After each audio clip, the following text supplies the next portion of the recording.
mayor of this city now putting in place a curfew that's going to last until Thursday morning, and the streets of the capital city are totally dead. But we are hearing the sounds of intense battles being fought. The sounds are rumbling around the edge of the city.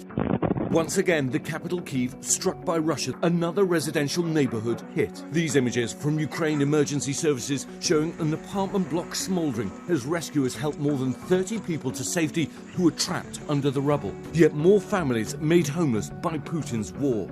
Many now forced underground. The metro stations across Kyiv were built as nuclear shelters. And so thousands of the city's residents are now living hundreds and hundreds of feet underground to protect themselves from the ongoing Russian bombardment. Despite the dangers, the leaders of 3 European nations visited Kyiv Tuesday to show solidarity.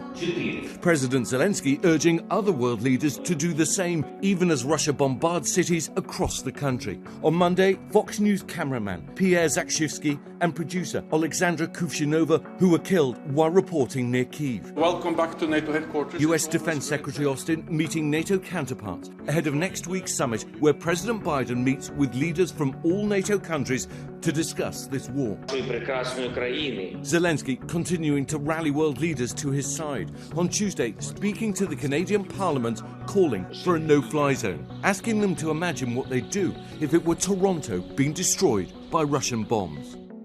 It is clear the damage Putin has inflicted on Ukraine, but for those Russian troops, morale is said to be plummeting. Rockets, missiles, and mortars continue to pound Ukraine, with officials estimating Russia has now launched more than 950 missiles since the war began.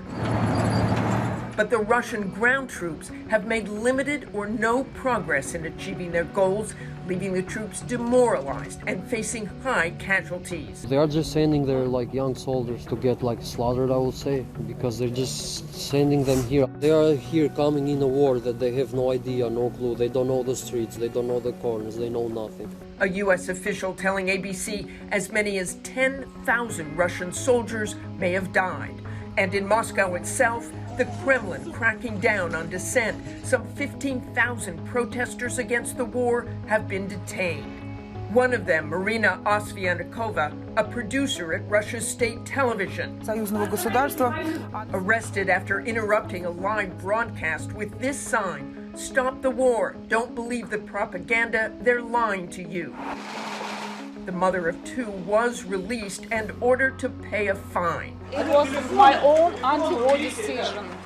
But the fine was light, perhaps an effort not to give the producer too much attention, leaving a strong suspicion more punishment may come at a later time. But her message to fellow Russians: do not be afraid.